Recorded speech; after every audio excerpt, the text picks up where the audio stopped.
여러분 안녕하십니까? 뉴스투데이 제주입니다. 감귤나무 밑동에 구멍이 뚫려서 고사하는 피해가 잇따르고 있습니다. 감귤나무 안에 알을 낳는 신종 해충인 알락하늘소 때문인데요. 최근 고온다습한 날씨에 친환경 감귤 농가를 중심으로 피해가 급증해 방제에 비상이 걸렸습니다. 이소현 기자입니다. 친환경으로 감귤을 재배하는 한 과수원. 감귤나무가 앙상하게 가지만 남은 채 말라 죽었습니다. 밑동에는 볼펜이 들어갈 정도의 구멍이 나 있고 가지와 잎에는 해충이 갉아먹은 흔적이 눈에 띕니다. 해충 피해를 입은 나무는 전체의 26%. 농약을 쓰지 않는 친환경 농가다 보니 발만 동동 구르고 있습니다. 손으로 직접 포집해서 처리하는 방법밖에는 달리 방법이 없어서 올해 열심히 잡았습니다만 많은 개체를 잡았다고 하는데 끊임없이 나오니까. 감귤나무를 말라 죽게 하는 건 점박이 무늬의 딱정벌레목에 속하는 알락하늘소.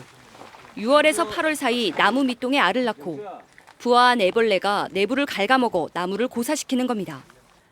특히 올 들어 고온다습한 날씨가 지속되면서 친환경 감귤 농가를 중심으로 알락하늘소의 피해가 급증하고 있습니다. 최근 한 달 동안 접수된 알락하늘소 피해 신고는 21건. 1년 전 같은 기간보다 4배 이상 늘었고 제주도 전역의 친환경 감귤 농가에서 피해가 발생하고 있습니다. 알락하늘소 암컷 한 마리가 평균 150개의 알을 산란하는데 제주는 다른 지역보다 성장 속도가 빨라 피해가 더 클 것으로 예상됩니다. 그동안 2년 1세대로 알려져 있는데요.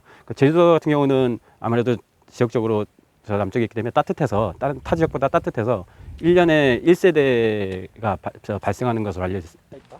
성충이 일단 나무 안에 산란하면 사실상 방제가 어려운 상황. 산란이 확인되면 철사 등으로 알을 직접 제거하고 나무 밑동에 산란 방지망을 달거나 도포제를 뿌려 피해를 막는 것이 현재로서는 유일한 방제법입니다. 페로몬을 개발해서 이거를 유인해서 죽이는 방법을 개발 중에 있고 또 여기에 맞는 우리 친환경 자재를 또한 개발하고 있습니다. 알락하늘소는 과수원에 한 번 정착하면 1세대만 지나도 심각한 피해로 이어질 수 있다며 농가의 세심한 관찰과 방제를 당부했습니다. MBC 뉴스 이소연입니다. 네, 오늘은 삼복더위가 시작된다는 절기상 초복입니다. 초복을 하루 앞둔 어제는 노지 수박 출하가 본격적으로 시작됐는데요. 올해는 생산량이 감소한 데다 코로나19 여파로 소비가 줄어들까 농민들의 걱정이 크다고 합니다. 김항석 기자입니다. 수확이 한창인 수박밭. 초록빛 넝쿨마다 큼지막한 수박이 익어가고 있습니다. 하지만 최근 계속된 비날씨에 농민은 수박 당도가 떨어질까 걱정이 앞섭니다. 이 수박 자체가 이제 크질 않으니까 수박 자체가 좀 커야 또 수박도 맛있고 할 건데 당도도 안 나오고 해버리면 판매 소비도 안 되고 그게 좀 힘들죠. 올해 제주 지역 수박 생산량은 지난해보다 20% 감소한 3,500톤. 작년 태풍과 집중호우에 피해를 입은 농가들이 올해 수박 재배를 포기하면서 재배 면적이 150헥타르로 30여 헥타르 줄어든 겁니다. 여기에다 올해는 코로나19 여파에 농산물 소비가 전체적으로 위축된 상황.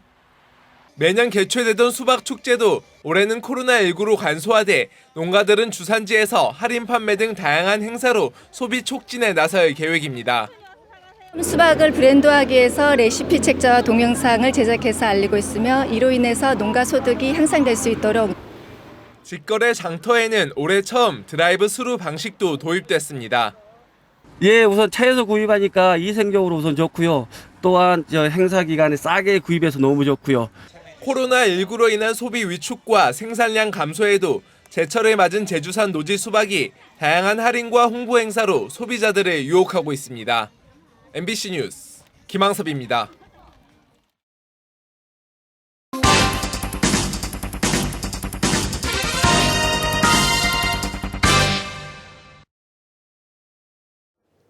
화순항이 개발되면서 황우치 해안의 모래가 사라져 황폐화된다는 소식, 이 시간을 통해 전해드렸는데요. 쓸려간 모래들이 황우치 동쪽에 쌓여 지형을 바꿔놓은 데다 인근 마을 어장에도 흘러가 피해가 발생하고 있습니다.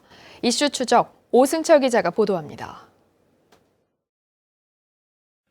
화순해수욕장에서 황우치 해안으로 이어지는 올레 10코스의 퇴저감지대입니다.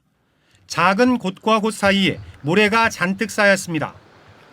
바위들이 드러나 있긴 합니다만 모래사장이 워낙 넓어서 해수욕장이나 다름없습니다. 과연 예전에도 이런 모습이었을까요? 2010년 같은 곳에서 촬영된 영상입니다.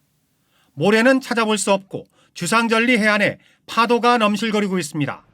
지금과는 확연히 다른 모습입니다. 위성 사진에서도 지형 변화는 확인할 수 있습니다. 화순항 외양 방파제 공사가 끝난 2011년부터 모래가 쌓이기 시작해 2013년 해경부두 공사가 시작된 이후 점점 더 퇴적 범위가 넓어지고 있습니다. 황우치 해변에 있던 모래들이 조류를 타고 밀려왔다 방파제에 막혀 빠져나가지 못하고 쌓인 것으로 추정됩니다. 근데 거기가 모래가 자꾸 빠져나가니까 이런 방파제 공사를 하면서 인공적으로 양빈을 해가지고 거기다 모래를 갖다 부었거든요. 근데 그게 순식간에 이제 옆으로 소금막으로 다 이동해 버린 거죠. 그건 뭐 두말할 필요도 없이 자연을 건드린 옆에 해경부두라든가 방파제 공사를 했기 때문에 일어난. 해녀들은 황우치에서 쓸려간 모래들이 사계 앞바다까지 밀려와 마을 어장을 뒤덮고 있다고 주장합니다. 요즘하고는 막 달라진 양처럼 모래가 엄청 많이 메어진 맛이. 해섬도 안 나고 저 구제기도 수라도 먼 구멍에서 도망가 불고. 제주도는 5억 원을 들여 화순항 주변 모래 퇴적 원인 조사에 나서는 등 대책 마련에 부심하고 있습니다. 그 원인 규명 및 그 대책 방안 마련을 위한 용역을 진행 중에 있습니다. 그래서 그 결과가 곧 나오게 되면 그 결과에 따라서 저희가 후속 조치를 취할 계획입니다. 무분별한 항만 개발로 지형 변화와 어장 피해가 이미 상당 부분 진행된 가운데 실효성 있는 대책이 시급합니다. MBC 뉴스 오승철입니다. 오늘부터 일부 해수욕장 개장 시간이 연장됩니다. 제주시는 오늘부터 다음 달 15일까지 협재해수욕장과 2호, 함덕과 삼양해수욕장 등 4개 해수욕장 개장 시간을 오후 7시에서 8시로 1시간 연장했습니다. 제주시는 코로나19 상황 등을 고려해 해수욕장 야간 개장은 금지하기로 했습니다. 고유정이 항소심에서도 결국 1심과 같은 무기징역을 선고받았습니다. 남편 살해 혐의는 인정됐지만 의붓아들 살해 혐의는 이번에도 인정되지 않았습니다. 조인호 기자입니다. 고유정은 마스크를 착용하고 풀어헤친 머리카락을 한쪽으로 늘어뜨린 채 법원으로 들어갔습니다. 1심 판결 5달 만에 열린 항소심 선고일. 재판부는 전 남편 살해 부부는 모두 유죄로 판단해 1심과 같은 무기징역을 선고했습니다. 하지만 의붓아들 살해 혐의는 무죄라고 판단했습니다. 검찰은 법의학자까지 불러 고의적인 질식사라는 점을 강하게 주장했지만 재판부는 의붓아들이 체격이 왜소한 데다 현 남편이 평소 잠버릇이 있는 만큼 현 남편의 몸에 눌려 죽었을 가능성도 있다고 판단했습니다. 또 남편과의 결혼 생활도 유지하려고 했던 만큼 살해 동기도 뚜렷하지 않다고 설명했습니다. 아이에 대한 살해 혐의가 이번에도 무죄로 결론나자 전 남편 측과 현 남편 측, 이렇게 양측 피해자 유족들은 전 남편을 잔혹하게 살해한 것만으로도 사형을 선고해야 한다며 강하게 반발했습니다. 더 이상 어떻게 해야 사형 판결이 나올 수 있을까? 그러면은 사형 제도가 의미 없는 게 아닐까? 사실상 그 가해자가 증거를 모두 인멸하고 부실한 수사가 더해진다면은 살인죄를 입증할 방법은 사실 너무나 요원해집니다. 검찰은 이번 판결에 불복해 상고할 것으로 예상돼 결국 이번 사건의 최종 결론은 대법원에서 내려질 것으로 보입니다. MBC 뉴스 조인우입니다. 제주 제2공항 쟁점 해소를 위한 3차 공개 토론회가 오늘 제주도 설문대 여성문화센터에서 열립니다. 이번 토론회는 입지 선정의 적절성을 주제로 찬반 양측에서 패널 2명씩 나와 선정 과정의 절차적 문제 등을 놓고 집중 토론할 예정입니다. 또 시민 참여단 등의 질의응답을 통해 찬반 주장에 대한 이유를 도민들에게 설명할 계획입니다. 제주 MBC는 오늘 오후 2시부터 진행되는 토론회를 TV와 유튜브 채널을 통해 생중계합니다. 제385회 제주도의회 임시회가 오늘부터 오는 28일까지 13일간의 회기로 열립니다. 이번 임시회에서는 제주도 2차 추경 예산안이 심사될 예정으로 코로나19 대응 사업비 1,251억 원 등이 편성됐습니다. 서귀포시 색달동 광역 음식물류 폐기물 처리 시설에 대한 현장 방문과 제주항공 유상 증자에 따른 출자 동의안도 처리될 예정으로 민선 7기 후반기 조직 개편안은 상정 보류됐습니다.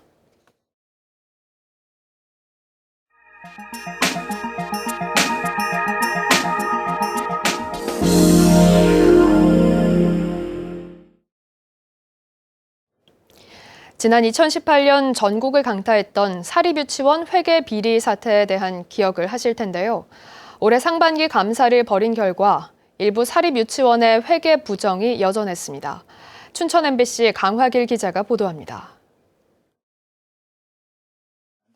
정부는 해마다 유치원비 인상률 상한을 고시합니다. 인상률은 대개 1%대입니다. 원비를 마구 올려 학부모들에게 부담을 지우는 걸 막기 위해서입니다. 그런데도 이를 무시하는 사립유치원이 적지 않습니다. 2017년 신설돼 올해 처음 종합감사를 받은 한 유치원입니다. 2018년 유치원 알림이에 공시된 활동 외에 방과 후 특성화 활동을 3개 추가로 운영했습니다. 그러면서 학부모들로부터 12만 원을 따로 받았습니다. 2019년에는 별도의 통장까지 만들어 졸업 앨범비와 졸업 여행비로 9만 1천 원을 추가로 받았습니다. 결국 교육부에서 고시한 인상 상한율을 초과해 원비를 받았습니다. 하지만 교육당국에 이런 사실을 숨겼고 정보 공시도 거짓으로 했습니다. 이렇게 해서 2년 동안 5,400만 원을 부당 수령했습니다. 초과해서 징수를 한다거나 허위로 공시를 해갖고 징수하는 경우에는 그 원비 동결 조치를 그러니까 지원비 동결 조치를 하고 또 다른 한 사립유치원. 원장 자격이 없어 행정실장으로 앉은 유치원 설립자. 자신에게 각종 수당 명목으로 매월 240만 원, 3년간 7,920만 원을 지급했습니다. 그런데 이런 사실을 근로계약서와 급여대장에서 제외시켰고 연말 정산도 누락해 세금을 탈루했습니다. 강원도교육청 사립유치원 감사단은 올해 상반기 19개 사립유치원을 감사해 41개 위반 사항을 적발했습니다. 일부 사립유치원들은 감사에 들어가자 시설 사용료와 개인 차량 주유비 등 2억 9천만 원을 자진 반납하기도 했습니다. 강원도교육청은 이달부터 나머지 19개 사립유치원에 대해 추가 감사에 들어갔습니다. MBC 뉴스 강화길입니다.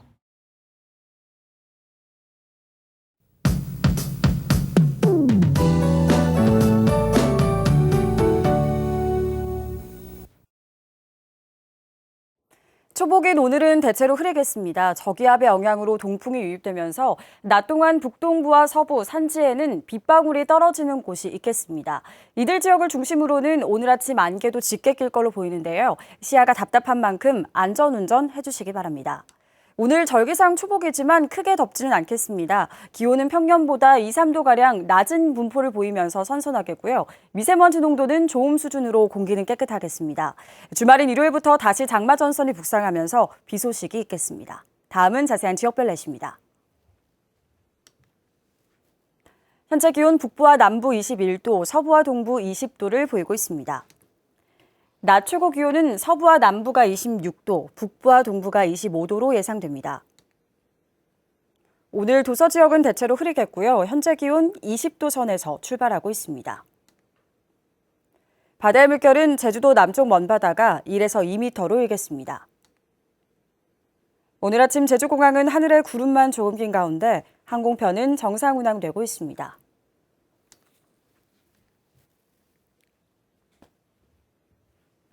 주간 날씨입니다. 일요일부터 내리는 장맛비는 다음 주 월요일까지 이어지겠고요. 기온이 올라서 덥고 습하겠습니다. 날씨였습니다. 대권 도전을 위한 구상 단계라고 밝힌 원희룡 지사가 미래통합당 초선 의원들 앞에서 다시 한번 대권 도전 의지를 피력했습니다.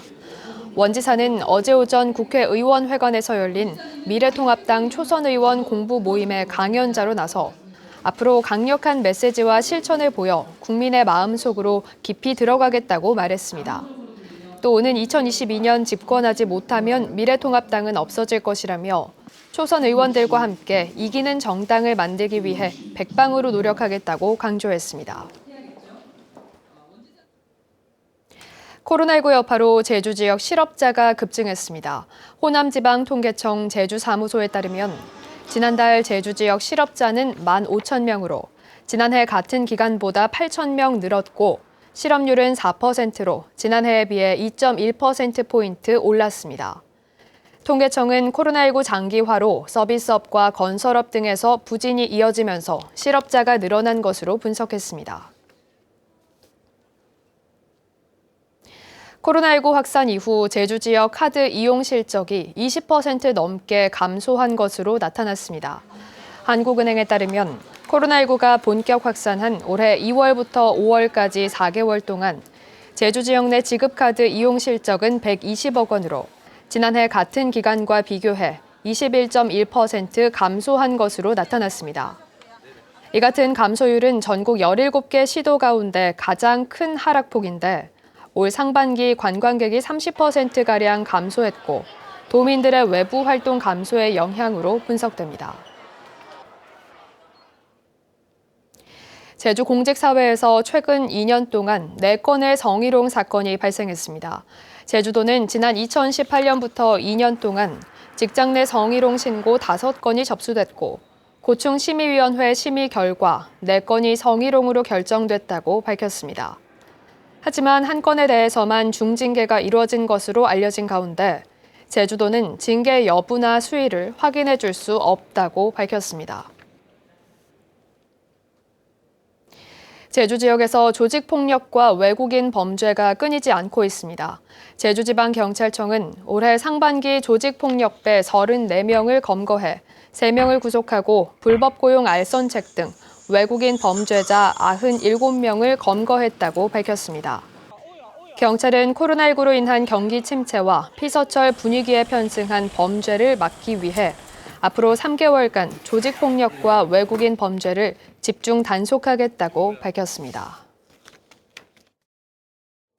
뉴스투데이 제주였습니다. 여러분 고맙습니다.